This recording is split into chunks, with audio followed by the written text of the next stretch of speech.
भगवान श्री राम ने सबसे पहले 3 चीजें मांगी हैं कामदगिरि पर। भक्ति, ज्ञान, वैराग्य।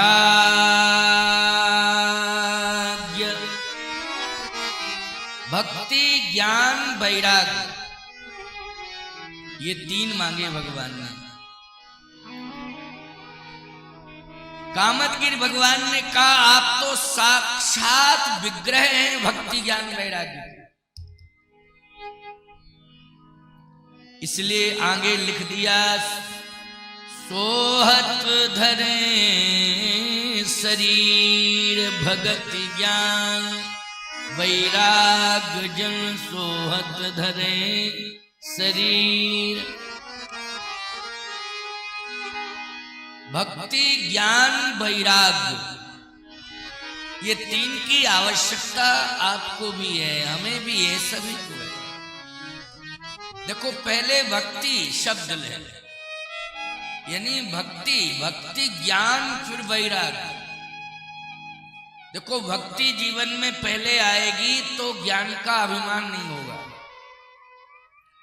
और ज्ञान का अभिमान यदि नहीं है तो वैराग्य सफल हो जाएगा, और ज्ञान का अभिमान यदि आ गया तो वैराग्य निश्चित रूप से विवादित रहेगा, वैराग्य सफल नहीं होगा। वैराग्य की लोग न जाने कितने प्रकार से टिप्पणी करेंगे, क्योंकि ज्ञान का अभिमान। इसलिए जिन लोगों ने ज्ञान का अभिमान किया है उनके वैराग्य पर लोग टिप्पणी करते हैं, कहते हैं हम नहीं मानते हैं उनको साधु, क्यों? बोले बहुत अहंकारी। क्या माने जो अहंकार कह देते हैं लोग, कहने वाले। इसलिए भक्ति जीवन में होनी चाहिए। सबसे पहले भगवान से भक्ति मांगो। भगवान राम ने स्वयं कामदगिरि भगवान से कहा मुझे भक्ति दो, जबकि भक्ति को स्वयं साथ में लिए हैं। सीता जी क्या है? भक्ति तो है। सीता जी के 3 स्वरूप हैं, भक्ति, मुक्ति और शक्ति। भक्तों की दृष्टि में वो भक्ति है, और ज्ञानियों की दृष्टि में वो मुक्ति है। क्या है? मुक्ति है। और वेदांतियों की दृष्टि में वो साक्षात शांति, सीता समानीता आत्मा रामो विराजते, वो शांति है, शक्ति है, वो शांति। आज भक्ति साथ में ही है, भगवान राम के भगवती श्री जानकी भक्ति है। अच्छा वैराग्य भी साथ में है, लक्ष्मण जी हैं तो बोलो वैराग्य साथ में है। लक्ष्मण जी अगर साथ में है तो क्या है? वैराग्य है। अगर राम जी स्वयं है तो ज्ञान अखंड एक सीतावर, वो ज्ञान। लेकिन सब कुछ है, लेकिन फिर भी क्या मांग रहे हैं? मुझे भक्ति, ज्ञान, वैराग्य दो। भक्ति, ज्ञान, वैराग्य दो। आप कितने ही तृप्त हो, भोजन आपने 56 प्रकार के व्यंजन पा लिए हों, लेकिन फिर भी आप प्रसाद की कामना रखते हो कि मुझे प्रसाद मिले। ये नहीं कहोगे कि नहीं नहीं मैं तो बहुत कुछ पाके आया हूं। नहीं नहीं, प्रसाद है तो आप कामना रखोगे कि नहीं मुझे मिलना चाहिए प्रसाद। अगर 100 बार भी प्रसाद आपके आगे आता है और किसी ने प्रसाद के नाम पर दिया तो आपने हाथ बढ़ा लिया। नहीं, प्रसाद को हम मना नहीं करेंगे, प्रसाद को नहीं करेंगे मना। ऐसे ही भगवान के पास भक्ति है, लेकिन फिर भी वो भक्ति ही मांगते हैं कि भक्ति मिले। भगवान के पास लक्ष्मण रूपी वैराग्य है, लेकिन फिर भी वैराग्य की कामना है। स्वयं भगवान ज्ञान के प्रतीक हैं, लेकिन स्वयं ज्ञानी होते हुए ज्ञान अखंड एक सीतावर ज्ञान है, ज्ञानी नहीं, ज्ञान साक्षात ज्ञान, जहां बड़े बड़े ज्ञानी जो है चरणों में लोटे रहते हैं। इसलिए चित्रकूट अति विशाल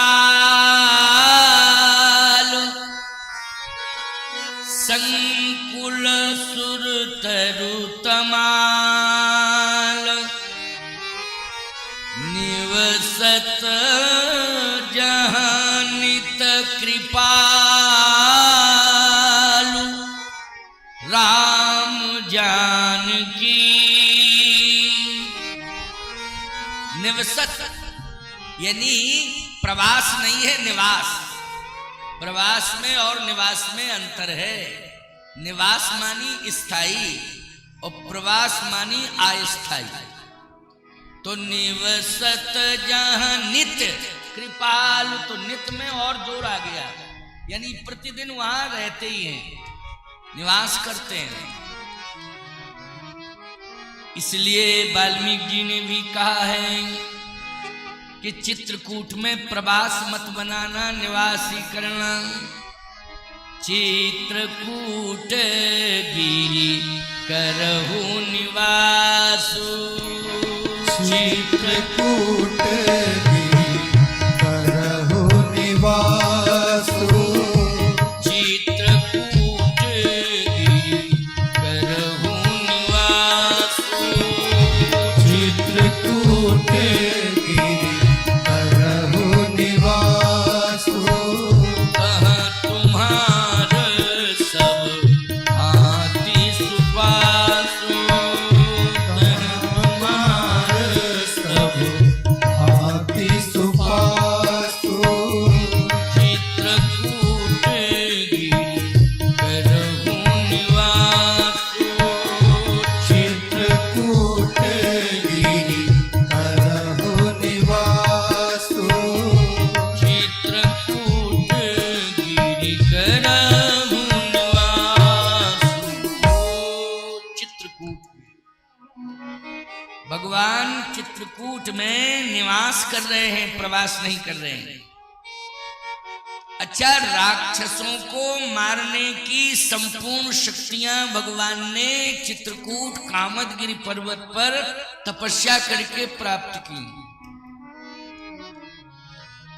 और भगवान चित्रकूट कामदगिरि चित्रकूट में बैठ करके जानते हो, एक और कूट को देख रहे हैं, उसका नाम है त्रिकूट। त्रिकूट को क्यों देख रहे हैं? क्योंकि भगवान का लक्ष्य है चित्रकूट से त्रिकूट पर जाना, चित्रकूट से सीधा त्रिकूट। ये त्रिकूट क्या है? गिर त्रिकूट ऊपर बस लंका, उतह रह रावण सहज असंका।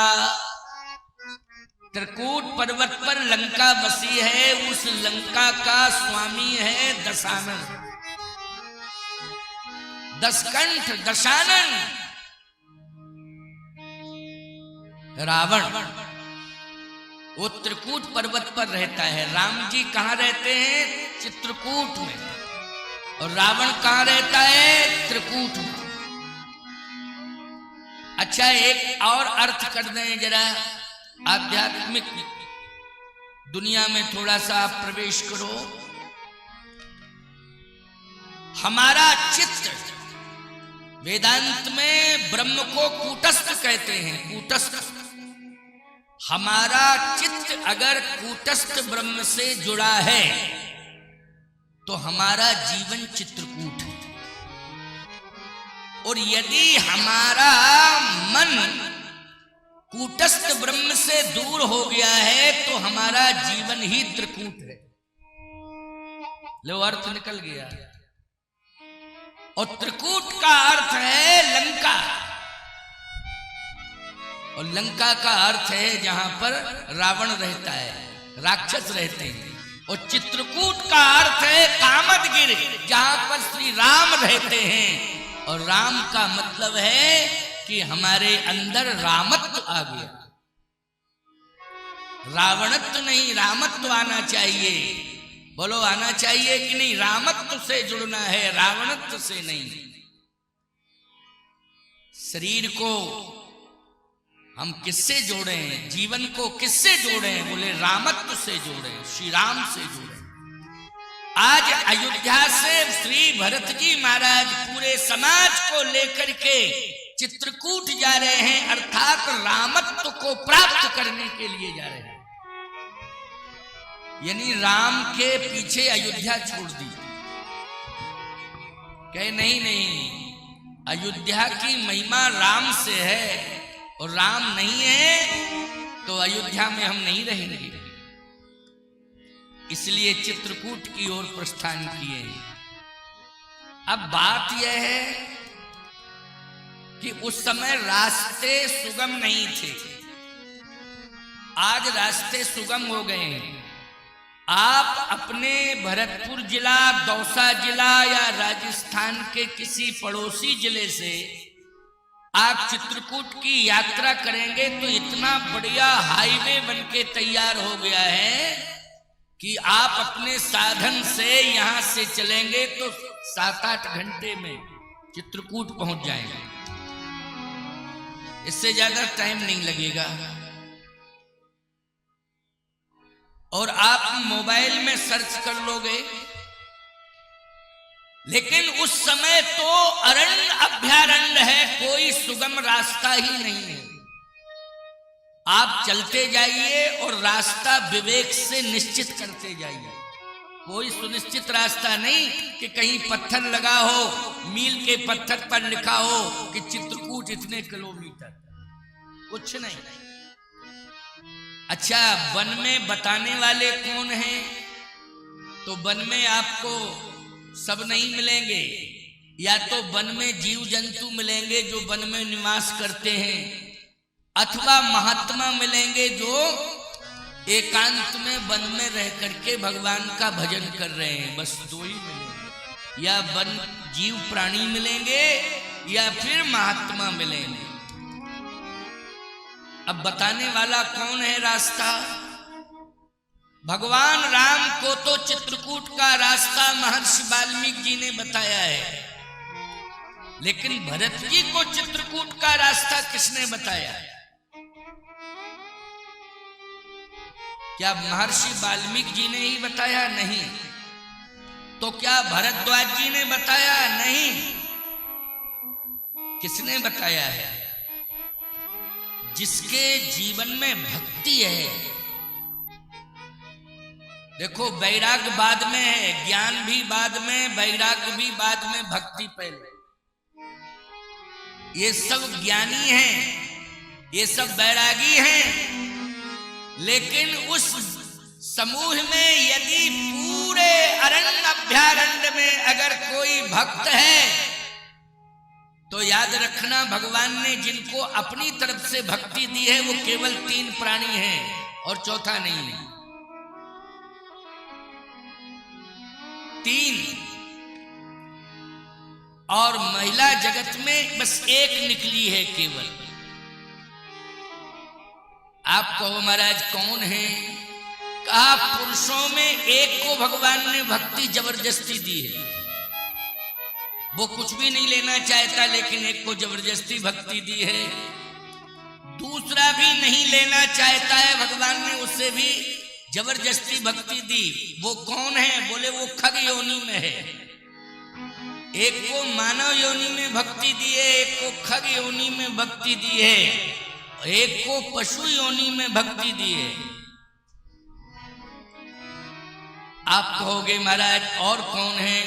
एक को जो है वनवासी है, आदिवासी वनवासी। याद रखना, उनका संबंध वनवासियों का, आदिवासियों का सबसे है। उनका वृक्षों से भी संबंध है, उनका पशुओं से भी संबंध है, उनका पक्षियों से भी संबंध है, और उनका मनुष्यों से भी संबंध है, जो आदिवासी वनवासी है। वो ज्यादातर वन में ही रहते हैं, उन्हें बहुत ज्यादा सुविधा की आवश्यकता नहीं है। वो तो वोटों के लालच में नेताओं ने जबरदस्ती उनके यहाँ मकान बनवा रखे हैं, बड़े बड़े भवन बनवा दिए हैं, लेकिन फिर भी वो भवन ऐसे ही पड़े हैं, वो वृक्षों के नीचे झोपड़ी में ही रहते हैं। हमने तो देखा है, वनवासियों के बीच में गए हैं, वो कहते हैं कि महाराज जी जो आनंद हमें वृक्षों के नीचे कुटी के अंदर रहने में मिल रहा है, वो ये आलीशान भवन बनाने से नहीं। सोचिए जरा, विचार करिए आप। उनका संबंध वृक्षों से है, उनका संबंध वन प्राणियों से है, उनका संबंध नदियों से है, उनका संबंध झरनों से है, उनका संबंध प्रकृति से है। प्यारे, भगवान भी वहां स्वयं जा रहे हैं। अभी अभी भगवान ने जबरदस्ती भक्ति दे दी। किसको? बोले बहुत कीन हट लखन सिए, नई कछु के वट ले, विदा कीन करुणा यतन, भगति विमल बर दे। अब इस दोहे में हट शब्द है, हट कर गए भगवान कि नहीं तू ले नहीं रहा है, लेकिन मैं जरूर दूंगा तुझे। भले ही तू कुछ भी नहीं चाह रहा, लेकिन मैं तुझे दूंगा। बहुत की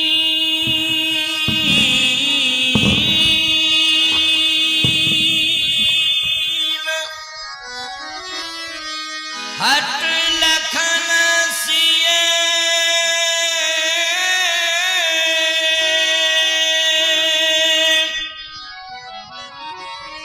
नहीं कछु के वट ले,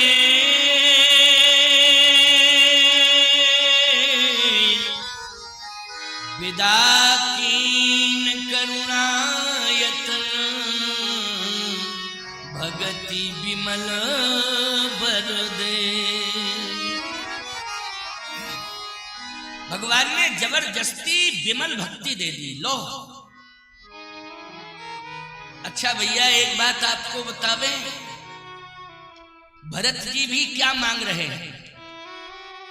भरत जी भी भक्ति ही मांग रहे हैं। बोलो, मांग रहे हैं कि नहीं? तीर्थराज प्रयाग में जहां त्रिवेणी है, भरद्वाज जैसे महात्मा हैं, तीर्थों के राजा हैं प्रयागराज जी, त्रिवेणी संगम है, वहां भरत जी ने भी मांगी है, तो केवल भक्ति मांगी है। अर्थ न धर्म न काम रुचि, गति न चहो निर्वाण, जन्म जन्म रति राम पद, यही वरदान न आन। ये जन्म जन्म रति राम, यही है भक्ति। भगवान के चरणों से प्रीति करना, यही भक्ति है। भक्ति की बहुत बड़ी व्याख्या नहीं करना चाहिए, क्योंकि क्यों उलझाओ लोगों को। भगवान के चरणों में सच्ची प्रीति करना ही भक्ति है। तो प्रयागराज भी बोल पड़े हैं। भरत जी ने क्या मांगा था? सीताराम चरण रति मोरे, सीताराम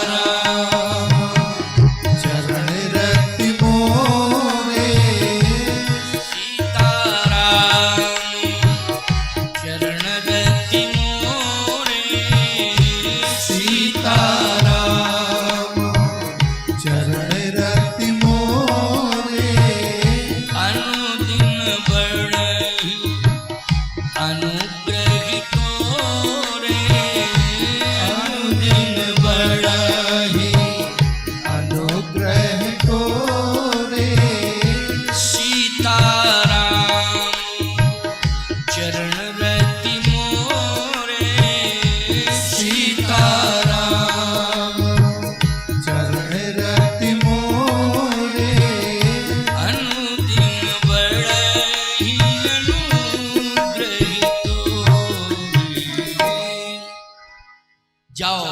भागीरथिनी मैया ने कह दिया, नित्य प्रति दिनों दिन तुम्हारा सीताराम जी के चरणों में अनुराग बढ़े, दिनों दिन बढ़े, बस मेरी यही मंगल कामना है। तो भरत जी ने रामचरण रति मांगी है, इसका मतलब है भक्ति मांगी है। तो बोलो भाई, भक्ति मांगी है तो भगवान तक का रास्ता कौन बताएगा? भक्ति ही बताएगा, जिसे भक्ति मिल गई है। इसलिए भरत जी को भगवान तक पहुंचने वाला रास्ता, चित्रकूट तक पहुंचने का रास्ता अगर बताया है तो केवट ने बताया, जिसको भगवान ने भक्ति दी थी, केवट ने बताया है। तब केवट ऊंचे चढ़ाई, ओ कहे भरत सन भुजा उठाई, नाथ देख है बिटप विसारा, पाकर जम्बु रसाल तमाला, तिन तरु बरन मध्य बट सोहा, मंजू विशाल देख मन मोहा, वेदी पर मुनि साधु समाजू, राजत सिय सहित रघुराजू।